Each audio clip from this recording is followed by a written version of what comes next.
Bismillahirrahmanirrahim. Assalamualaikum warahmatullahi wabarakatuh. Pemirsa yang dirahmati Allah, marilah kita simak ceramah dari Buya Arus Yasin dengan tema Saatnya Mengingat Allah. Sebelumnya marilah kita bersolawat terlebih dahulu. Allahumma sholli ala Sayyidina Muhammad wa ala ali Sayyidina Muhammad. Selamat menyaksikan. Fazkuruni, zikirlah mengingatku, kan gitu. Kalau terjemahan orang biasa, kita mau jadi orang biasa mulu atau mau jadi luar biasa? Kalau orang biasa, sebutlah aku sebut kamu. Jadi duluan kita nyebut, baru Allah nyebut. Duluan Allah kita zikir, baru Allah zikir. Ini thariqat awam. Allah qadim atau hadis?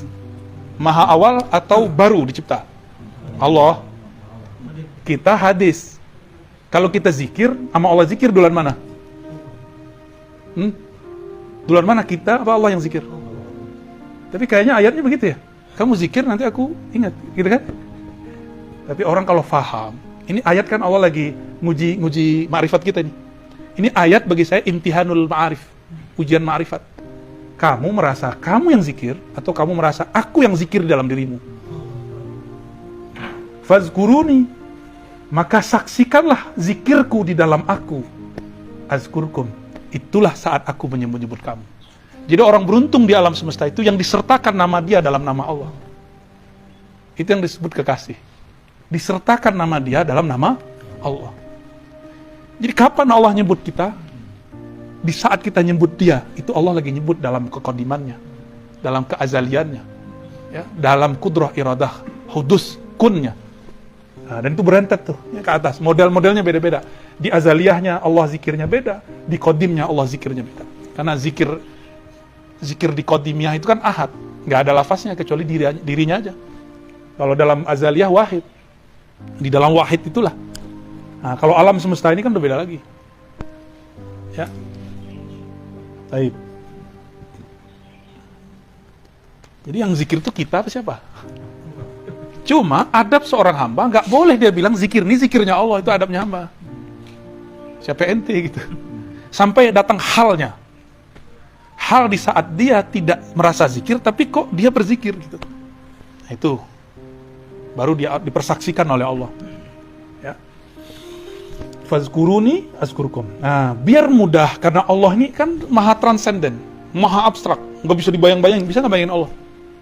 Nggak bisa kan? Kan laisa kamitslihi syai', Asy-Syura ayat. Ya. Ini udah habis aja, Cung.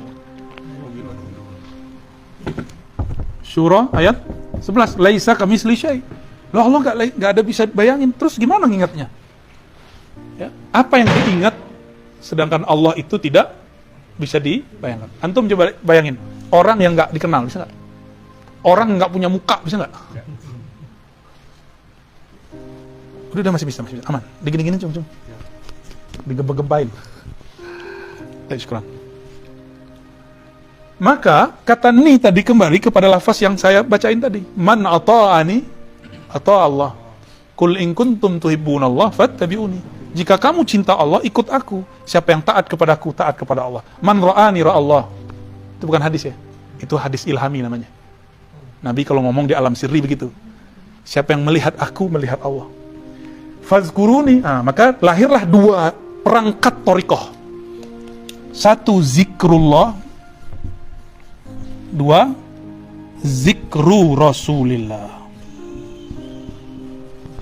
Tuh perangkat zikrullah tuh. Mau musul kepada Allah, ini perangkatnya, nggak ada lagi. Ya, nggak ada lagi cuma ini. Fazkuruni, ingatlah aku Allah. Ente bisa nggak ingat Allah kalau nggak ada Rasulullah? Maka ingatlah Allah dalam cintamu kepada Rasulullah.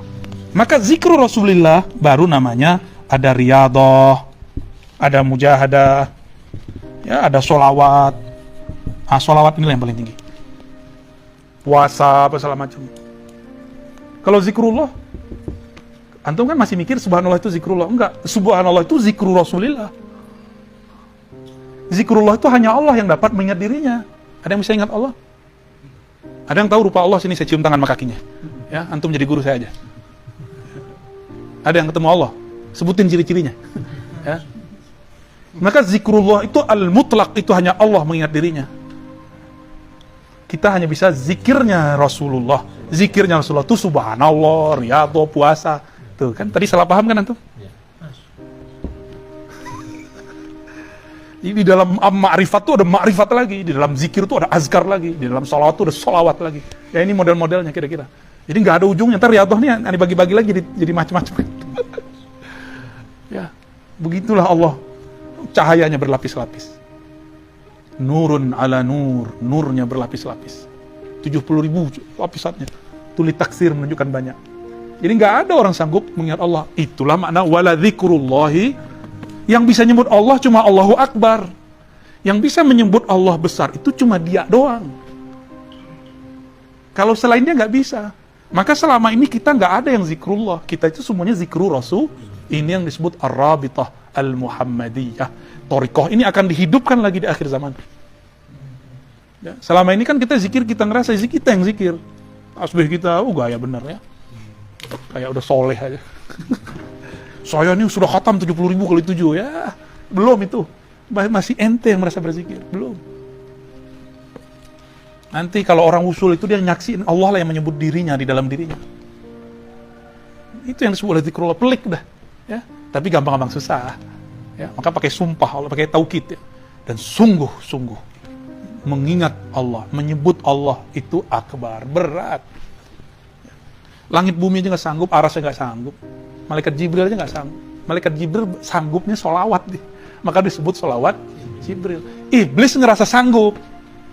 Padahal dia itu copy paste. Iblis itu kan, dia ngelihat ada malaikat zikir, dia ambil tanpa ijazahan. Di iblis itu pencuri sanad. Pencuri, dari malaikat nih, ada zikir di langit pertama, dia ambil zikir. Jadi emang dia kasyaf. Maka kasyaf-kasyaf itu belum tentu dari Allah. Siapa tahu iblis. Iblis kan udah gak boleh naik ke langit 7. 1, 2, sampai 1. 1 sampai 7 udah gak boleh naik. Jadi iblis tuh sekarang udah di bumi aja. Cuma karena dia punya memori data tentang alam langit, dia buatlah replika langit.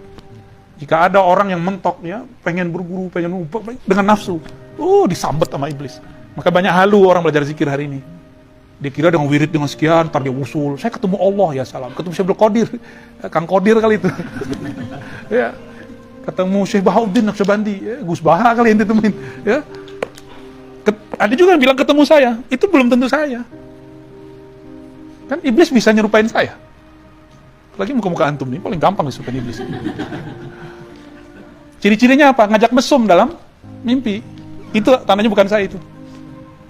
Jadi antum kalau mimpi seorang guru terus ngajak mesum di dalam itu bukan dia. Itu paling rendah tuh. Paling rendah. Kan udah nikah di alam mimpi. Ada nikah juga dalam sana. Iya. Serius sampai ke sana loh. Itu udah kejadian di beberapa tempat, ya. Setan nyerupain kita. Kawin di dalam. Aneh mikir ya salah. Enak banget ente ya. Jin siapa tuh kalau ketemu nih gampar itu. Iya. Dia tahu enak doang, kita yang kena imbasnya kan. Tujuannya satu, nanti dia benci kajian kita. Kalau ikut Ar-Razi itu ngikut iblis. Tujuannya cuma satu, goalnya itu, maka dirusak itu batin alam bawah sadarnya sih, perempuan ke laki. Tuh hati ya.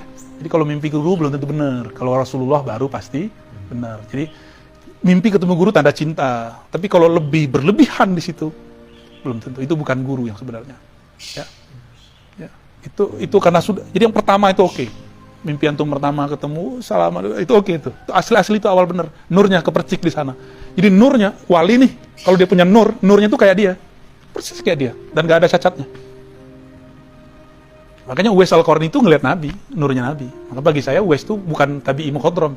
Kita kan nyebutnya Kang ya. Kalau di Darussunnah Uwais Al-Qarni tabi'i mukhadram. Tabi'in tapi sezaman dengan saat Nabi. Gak ketemu. Siapa bilang gak ketemu ya? Ketemu beliau tapi nurnya. Maka dia termasuk 124.000 masuk ya. Jadi 123